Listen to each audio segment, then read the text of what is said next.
Properties है वो इसकी जो स्लोप होगी वो डाउनवर्ड होगी, यानी कि इसकी नेगेटिव स्लोप होगी। अगर कोई कर्व वर्टिकल है, हॉरिजेंटल है या पॉजिटिव स्लोप है, वो इंडिफरेंस कर्व नहीं होगा, क्योंकि इंडिफरेंस कर्व में हमारे पास एक कॉन्सेप्ट है margin rate of substitution. Substitution का मतलब ही नेगेटिव स्लोप है। ये बात आप मेरी जहन में रख लें। जहाँ भी ये सब्स्टिट्यूशन सब्स्टिट्यूशन का मतलब होता है तबादला, कुछ दो कुछ लो। यानी कि एक चीज आप दे रहे होते हो, गिव अप कर रहे होते हो, उसके बदले कुछ आ रही होती है। जब आप भी सब्स्टिट्यूशन का लफ्ज आएगा आपके पास उसी कमोडिटीज के साथ, तो आपका उसकी स्लोप जो होगी वो नेगेटिव होगी। सेकंड है do not intersect each other. Indifference curve एक दूसरे को इंटरसेक्ट नहीं करेंगे। सपोज ये मेरे पास आईसी कर्व है, ये IC1 है और ये दूसरा IC2 है। तो जिधर ये एक दूसरे को इंटरसेक्ट कर रहे हैं, या सेम लेवल ऑफ सेटिस्फेक्शन है इस पॉइंट के ऊपर। इधर IC1 बड़ा है और इधर IC2 कम है। इधर इसी के ऊपर मूव हो, देखें जहाँ मेरा ये कर्सर मूव हो रहा है, इधर में चला गया, इधर IC2 ऊपर है और IC2 क्या है, नीचे है। अब ये एक ही डायग्राम है, इसमें तीन बातें हो गई। इस पॉइंट के ऊपर जो ये मैंने सर्कल की है, इधर दोनों बराबर हैं, इधर सेटिस्फेक्शन का लेवल क्या है, सेम है। इधर IC1 का ज्यादा है, IC2 का कम है। इधर IC2 ऊपर है और IC1 नीचे है। तो जो इंडिफरेंस कर्व की इधर प्रॉपर्टीज है 5 के higher indifference curve provide higher utility, तो वो इधर क्या हो जाती है, वायलेट हो जाती है। इधर हमें कंफर्म ही नहीं हो रहा कि कौन सा कर्व ऊपर है कौन सा नीचे है, और किसी पॉइंट के ऊपर ये दोनों क्या है, सेम है। तो अगर ये एक दूसरे को इंटरसेक्ट करेंगे तो इसका मतलब ये है कि वो नहीं इधर अभी ये मैं मैसेज पढ़ने लग गया था, इस वजह से मेरी अटेंशन डाइवर्ट हो गई है। तो इंटरसेक्ट अगर कर रहे हैं कर्व, तो फिर ये इंडिफरेंस कर्व नहीं होंगे। Third, convex to origin. Convexity कब आएगी, तब आएगी जब आपकी मार्जिन रेट ऑफ सब्स्टिट्यूशन क्या होगी, डिक्लाइन होगी। यानी कि यहाँ मैं 1 से 2 पर गया, एक्स का 1 यूनिट मैंने गेन किया, वाई के मैंने कितने सेक्रीफाई किए, 4। नेक्स्ट में मूव हुआ नेक्स्ट पेयर की तरफ, नेक्स्ट ऑर्डर, ये फर्स्ट ऑर्डर है 110, सेकंड ऑर्डर है 2 6, 3 ऑर्डर है 3 3। इस वजह से इसे ऑर्डिनल अप्रोच कहते हैं। डिफरेंट कॉम्बिनेशन ऑर्डर्स हैं हमारे पास। अब पहले मैंने एक गेन किया, इधर सेक्रीफाई कितने किए, 4। इधर मैंने एक गेन किया, सेक्रीफाई कितने किए, 3। तो हर बार जैसे आगे मैं मूव होता चला जाऊंगा, तो जो सेक्रीफाई करने की रेशो है वो क्या होती चली जाएगी, डिक्लाइन होती चली जाएगी। इसे मैं क्या कहूंगा, margin rate of substitution, diminishing margin rate of substitution. इस सूरत में जो मेरा कर्व बनेगा वो क्या बनेगा, कॉन्वेक्स टू ओरिजिन बनेगा। तो ये MCQs भी आ सकता है कि अगर फर्ज करें 2 वेरिएबल्स हैं, उनमें जो सेक्रीफाई करने की रेशियो है वो हर अगले यूनिट्स पर कम हो रही है, या उसकी स्लोप्स भी क्या हो रही है, कम हो रही है, तो आप इसे क्या कहेंगे, diminishing margin rate of substitution कहेंगे। और इसका जो कर्व बनेगा वो क्या बनेगा, कॉन्वेक्स टू ओरिजिन बनेगा।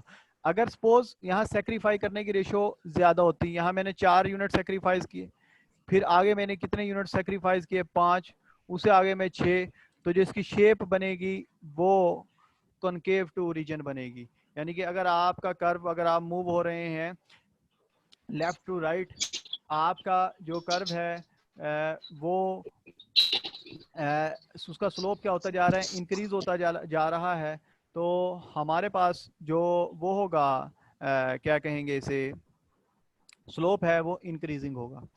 अब ये थर्ड प्रॉपर्टी थी कन्वेक्स टू रीजन, वो मैंने आपको रीजन बता दी कि मार्जिन रेट ऑफ सब्स्टिट्यूशन क्या होती है, कम होती है, जिसकी वजह से ये कन्वेक्स टू रीजन होता है। अब स्पेशल केसेस में ये इसका जो स्लोप है वो कांस्टेंट भी हो सकता है और एल शेप भी हो सकता है, पर कनकेव टू रीजन नहीं होगा आईसी कर्व कभी भी। उसकी रीजंस है diminishing margin rate of substitution. Constant कब होगा, जब आपके पास गुड्स परफेक्ट सब्स्टिट्यूट्स होंगी। जब परफेक्ट सब्स्टिट्यूट्स गुड्स होंगी तो हमारे पास जो आईसी कर्व होगा वो कांस्टेंट होगा, उसका स्लोप। एल शेप कब होगा, जब गुड्स क्या होंगी, कॉम्प्लीमेंट्रीज होंगी। अभी इनको भी डिस्कस करते हैं।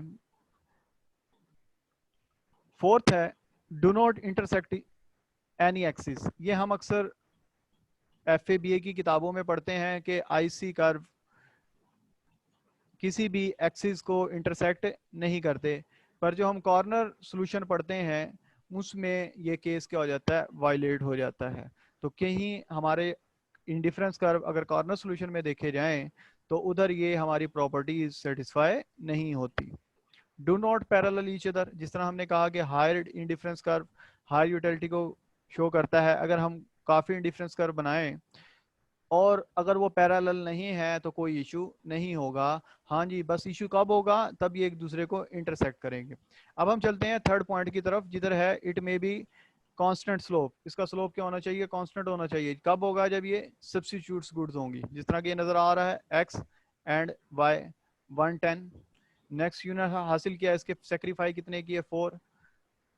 फिर इसका नेक्स्ट है, इसके सेक्रीफाई कितने किए हैं 4। जैसे आगे मूव होता चला जाऊंगा ये 4 सेक्रीफाई करता जाऊंगा, जो इसकी शेप बनेगी आईसी कर्व की वो क्या बनेगी, लीनियर शेप बनेगी, ये नजर आ रही होगी आपको। नेक्स्ट है हमारे पास indifference curve for complementary goods. Complementary goods क्या होती हैं, जो एक दूसरे के लिए लाजमो मलजूम होती हैं। जिस तरह इधर एग्जाम्पल दी गई है, लेफ्ट पाँव का शूज और राइट पाँव का शूज।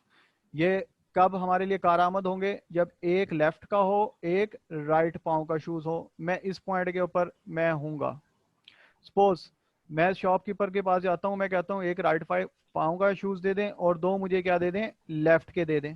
मैं बी पॉइंट्स पर चला जाता हूँ, तो ये जो मैं मूव हुआ हूँ इसकी जो सब्स्टिट्यूशन हुई है, ये मैंने गेन किया है, इधर पर मैंने कुछ सेक्रीफाइस नहीं किया, ये मेरे किसी काम का नहीं है। मेरी यूटिलिटी क्या रहेगी, उसके ऊपर कोई फर्क नहीं पड़ेगा इसकी क्वांटिटी बढ़ाने की वजह से। या मैं सी पॉइंट पर मूव हो जाता हूँ, सी पर जब मैं मूव हुआ, लेफ्ट का एक ही शूज रखा मैंने, इसमें क्या कर दिया, इजाफा कर दिया। ठीक है, तो फिर भी जो मेरी यूटिलिटी है उसके ऊपर कोई इफेक्ट नहीं पड़ा क्वांटिटी बढ़ाने की वजह से, क्योंकि जो ये एक्स्ट्रा शूज है ये यूजलेस है, क्योंकि इसका दूसरा पेयर नहीं है। हाँ, पॉसिबिलिटी ये हो सकती थी कि 2 ये और 2 ये, फिर ये जो मेरा आईसी कर्व है ये ऊपर की तरफ शिफ्ट हो जाता है ऐसे। अच्छा, अब इसकी जो स्लोप होती है इस एक्सिस के ऊपर, जो इसका वर्टिकल एक्सिस नजर आ रहा है आपको बी, इसके ऊपर इन्फिनिटी होती है स्लोप इसकी, ये मैंने फाइंड आउट की हुई है। D Y over D X का फार्मूला है डी वाई, इधर चेंज कितना आ रहा है 0, इधर कितना चेंज आया 1, 1/0 मैंने किया तो ये इन्फिनाइट हो गई। और इधर जो इसकी इस एक्सिस के ऊपर जो इसकी स्लोप होगी वो 0 होगी, ये भी मैंने फाइंड आउट की हुई है। एक्स में चेंज आया है, वाई में चेंज नहीं आया है 0। पर इसको ओवरऑल इसकी जो सब्स्टिट्यूशन हम कंसीडर करते हैं